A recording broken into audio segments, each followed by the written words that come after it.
Dans ce projet, ce qui avait de très particulier, c'est qu'il y avait plusieurs challenges. Il y avait déjà le challenge de travailler sur la lenteur, l'immobilité, la décomposition du geste, donc de pousser la recherche assez loin, avec des chevaux qui sont tous assez âgés, que j'ai déjà depuis très longtemps, donc que je connais bien. Le deuxième challenge, ensuite, ça a été d'arriver à faire mouvoir ces chevaux sur un plateau qui est quand même très petit, même si c'est un grand plateau de théâtre, pour un cheval, ça reste toujours ridicule. C'est voilà, 12 mètres de profondeur sur 15 mètres de large, donc c'est rien du tout pour un cheval.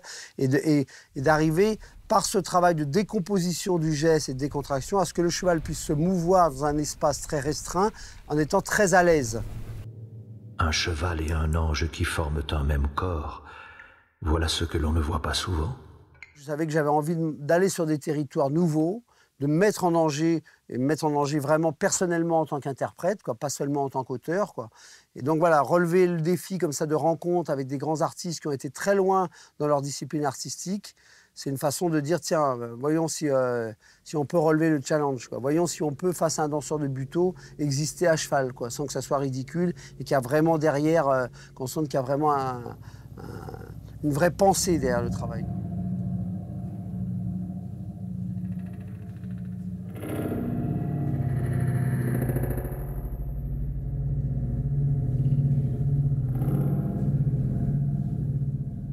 It's not only beauty, but strong intensity appear to communicate to the audience.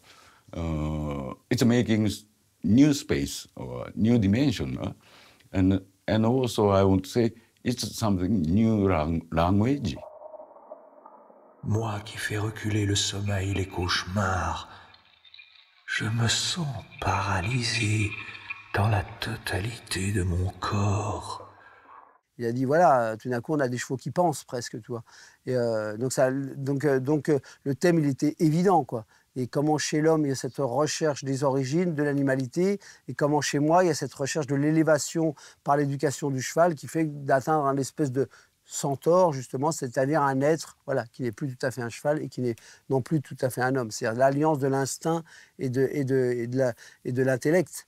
C'est ça le centaure, c'est l'instinct du cheval et l'intellect de l'homme qui s'allient pour faire un espèce d'animal imaginaire,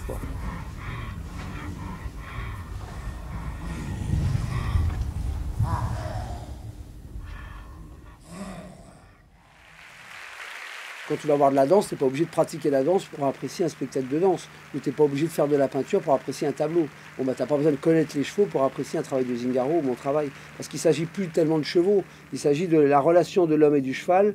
Et à travers la relation de l'homme et du cheval, tu parles de la relation des hommes entre eux.